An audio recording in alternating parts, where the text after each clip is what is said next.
Hi friends, ಎಲ್ಲರಿಗೂ ನಮಸ್ಕಾರ. ನಾನು ನಿಮ್ಮ ಆಶಾ. ಇವತ್ತಿನ ಈ ವಿಡಿಯೋದಲ್ಲಿ ನಾನು ಬಟಾಣಿನ ಯಥೇಚ್ಛವಾಗಿ ಬಳಸ್ಕೊಂಡು ಪಲಾವ್ ಮಾಡ್ತಾಯಿದ್ದೀನಿ. ಅದ್ರ ಜೊತೆ ಸ್ವಲ್ಪ ತರಕಾರಿ ಕೂಡ ಯೂಸ್ ಮಾಡಿದ್ದೀನಿ, ಇಲ್ಲ ಅಂತಲ್ಲ, ಬಟ್ ಬಟಾಣಿನ ಸ್ವಲ್ಪ ಜಾಸ್ತಿನೇ ಯೂಸ್ ಮಾಡಿದ್ದೀನಿ. ನಾನೇನು ಡಿಫ್ರೆಂಟಾಗಿ ಪಲಾವ್ ಮಾಡ್ತಾಯಿಲ್ಲ, ಎಲ್ಲರೂ ಮಾಡೋ ರೀತಿಯೇ ನಾನು ಪಲಾವ್ ಮಾಡ್ತಾಯಿದ್ದೀನಿ. ಆದರೆ ಸಿಂಪಲ್ಲಾಗಿ ಹೇಗೆ ನಾವು ಪಲಾವ್ ಮಾಡ್ಕೊಳ್ಬೋದು ಅಂತ ನಾವು ಈ ವಿಡಿಯೋದಲ್ಲಿ ತೋರಿಸ್ತಾ ಇದ್ದೀನಿ. ಮೊದಲಿಗೆ ನಾನಿಲ್ಲಿ ಬಟಾಣಿ ಜೊತೆ ಸ್ವಲ್ಪ ಕ್ಯಾರೆಟು, ಬೀನ್ಸು, ಆಲೂಗಡ್ಡೆ ತೊಗೊಂಡಿದ್ದೀನಿ. ಬೀನ್ಸು ಮತ್ತು ಕ್ಯಾರೆಟ್ನ ಉದ್ದವಾಗಿ ದಪ್ಪವಾಗಿ ಹಚ್ಚಿಟ್ಕೊಂಡಿದ್ದೀನಿ. ಯಾಕಂದರೆ ಪಲಾವ್ ತಿನ್ನಬೇಕಾದ್ರೆ ತರಕಾರಿ ಬಾಯಿಗೆ ಸಿಗ್ತಾಯಿದ್ರೆ ತುಂಬಾ ಚೆನ್ನಾಗಿರುತ್ತೆ. ಅದ್ರ ಜೊತೆಯಲ್ಲಿ ನಾನು ಒಗ್ಗರಣೆಗೆ ಪಲಾವ್ ಎಲೆ, ಸ್ವಲ್ಪ ಸ್ಪೈಸಸ್ ತೊಗೊಂಡಿದ್ದೀನಿ. ನಿಮ್ಗೆ ಯಾವ್ದು ಬೇಕೋ ಅದನ್ನು ನೀವು ಹಾಕ್ಕೊಳ್ಬೋದು. ಅದ್ರ ಜೊತೆ ಕರಿಬೇವು, ಈರುಳ್ಳಿ ಮತ್ತು ಒಂದು ಟೊಮ್ಯಾಟೋನ ಹಚ್ಚಿಟ್ಕೊಂಡಿದ್ದೀನಿ. ಜೊತೆಯಲ್ಲಿ ಶುಂಠಿ ಬೆಳ್ಳುಳ್ಳಿ ಪೇಸ್ಟ್. ಸೊ ಇದಾದಮೇಲೆ ನಾನು ರುಬ್ಕೊಳ್ಳೋದಕ್ಕೆ ಅಂತ ಒಂದು ಸ್ವಲ್ಪ ಕೊತ್ತಂಬರಿ ಮತ್ತು ಪುದೀನ ಸ್ವಲ್ಪ ಜಾಸ್ತಿನೇ ತೊಗೊಂಡಿದ್ದೀನಿ. ಕೊತ್ತಂಬರಿನೂ ಕೂಡ ಒಂದು ಮುಷ್ಟಿಯಷ್ಟು ತೊಗೊಂಡಿದ್ದೀನಿ. ಅದ್ರ ಜೊತೆ ಕರಿಬೇವು ಮತ್ತು ಮೆಣಸು, ಒಂದು ಸ್ವಲ್ಪ ಕಾಯಿ ತುರಿ, ಅದ್ರ ಜೊತೆ ಹಸಿಮೆಣಸಿನ್ಕಾಯಿ ಮತ್ತು ಈರುಳ್ಳಿ, ಇದನ್ನೆಲ್ಲ ಒಂದು ಮಿಕ್ಸಿ ಜಾರಿಗೆ ಹಾಕಿ ನಾವು ರುಬ್ಕೊಳ್ಬೇಕಾಗುತ್ತೆ. ನೀವು ಬೇಕಿದ್ದರೆ ಶುಂಠಿ ಬೆಳ್ಳುಳ್ಳಿನೂ ಕೂಡ ಯೂಸ್ ಮಾಡ್ಕೊಳ್ಬೋದು, ಪೇಸ್ಟ್ ಬೇಡ ಅನ್ನೋರು. ಸೊ ನಾನಿಲ್ಲಿ ಶುಂಠಿ ಬೆಳ್ಳುಳ್ಳಿ ಹಾಕ್ಕೊಳ್ತಾ ಇಲ್ಲ, ಯಾಕಂದರೆ ಆಲ್ರೆಡಿ ಪೇಸ್ಟನ್ನ ತೆಗೆದಿಟ್ಕೊಂಡಿದ್ದೀನಿ ಒಗ್ಗರಣೆ ಟೈಮ್ ಹಾಕೋದಕ್ಕೆ. ಅದಕ್ಕಾಗಿ ನಾನು ಅದನ್ನು ಹಾಕ್ಕೊಳ್ತಿಲ್ಲ. ರುಬ್ಕೊಂಡು ಆದಮೇಲೆ ಮಸಾಲ ಬಂದುಬಿಟ್ಟು ಈ ರೀತಿ ರೆಡಿ ಆಗುತ್ತೆ. ಇದನ್ನು ನಾವು ಸೈಡ್ ಇಟ್ಕೊಳ್ಳೋಣ. ಈಗ ಪಲಾವ್ ಮಾಡೋದಕ್ಕೆ ಬೇಕಾದಂತಹ ರೈಸು ನಾನು ಯಾವ ರೀತಿ ತೊಗೊಳ್ತೀನಿ ಅಂತ ತೋರಿಸ್ತಾ ಇದ್ದೀನಿ. ಮೊದಲಿಗೆ ಒಂದು ಪಾತ್ರೆಗೆ ನಾನು ಒಂದು 3/4 ಲೋಟ ಅಷ್ಟು ಬಾಸ್ಮತಿ ರೈಸ್ನ ಹಾಕ್ಕೊಳ್ತಾ ಇದ್ದೀನಿ. ಕೆಲವೊಬ್ಬರು ಏನು ಮಾಡ್ತಾರೆ ಅಂದರೆ ಪಲಾವ್ ಮಾಡೋದಕ್ಕೆಲ್ಲ ಬಾಸ್ಮತಿ ರೈಸ್ ಯೂಸ್ ಮಾಡ್ತಾರೆ, ಇಲ್ಲ ಸೋನಾ ಮಸೂರಿ ರೈಸ್ ಯೂಸ್ ಮಾಡ್ತಾರೆ. ನಾನಿಲ್ಲಿ ಎರಡೂ ಮಿಕ್ಸ್ ಯೂಸ್ ಮಾಡ್ತಾ ಇದ್ದೀನಿ.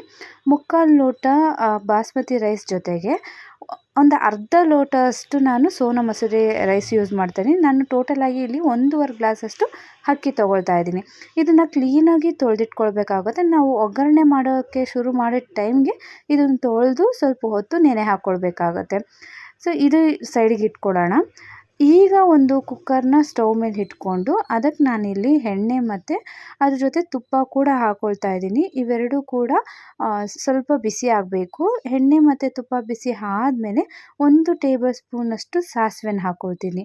ಸಾಸಿವೆ ಚಿಟಪಟ ಅನ್ನಬೇಕು, ಅಲ್ಲಿವರೆಗೂ ವೆಯ್ಟ್ ಮಾಡಿ. ಅದ್ರ ಜೊತೆ ಈಗ ಪಲಾವ್ ಎಲೆ ಮತ್ತು ಸ್ಪೈಸಸ್ಸು ನಾನು ಏನೇನು ತೊಗೊಂಡಿದ್ನೋ ಅದನ್ನು ಹಾಕ್ಕೊಳ್ತಾ ಇದ್ದೀನಿ.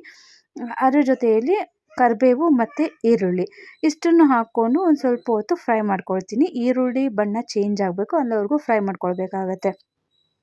ಇಲ್ಲಿ ನಾನು ಒಂದು ಟೊಮ್ಯಾಟೋನ ತೊಗೊಂಡಿದ್ದೀನಿ. ನೀವು ಬೇಕಿದ್ರೆ ಟೊಮ್ಯಾಟೋನ ಮಿಕ್ಸಿ ಜಾರ್ಗೆ ಹಾಕಿ ಆ ಪೇಸ್ಟನ್ನ ಕೂಡ ಹಾಕ್ಕೊಳ್ಬೋದು. ನಾನು ಇಲ್ಲಿ ಪೇಸ್ಟ್ ಮಾಡ್ಕೊಂಡಿಲ್ಲ, ಅದೇ ಸಣ್ಣದಾಗಿ ಹಚ್ಚಿಟ್ಕೊಂಡಿದ್ದೆ, ಸೊ ಅದನ್ನು ಹಾಕ್ಕೊಳ್ತಾ ಇದ್ದೀನಿ. ಈಗ ಶುಂಠಿ ಬೆಳ್ಳುಳ್ಳಿ ಪೇಸ್ಟು, ಇದು ಕೂಡ ಹಸಿ ಸ್ಮೆಲ್ ಹೋಗಬೇಕು. ಅದ್ರ ಜೊತೆಯಲ್ಲಿ ಟೊಮ್ಯಾಟೊ ಇಷ್ಟನ್ನು ಹಾಕ್ಕೊಂಡು ಸ್ವಲ್ಪ ಹೊತ್ತು ಫ್ರೈ ಮಾಡ್ಕೊಳ್ತೀನಿ. ಎಲ್ಲಿವರೆಗೂ ಅಂದರೆ ಟೊಮ್ಯಾಟೊ ಸ್ವಲ್ಪ ಸಾಫ್ಟ್ ಆಗಬೇಕು, ಅಲ್ಲಿವರೆಗೂ ಫ್ರೈ ಮಾಡ್ಕೊಳ್ತೀನಿ.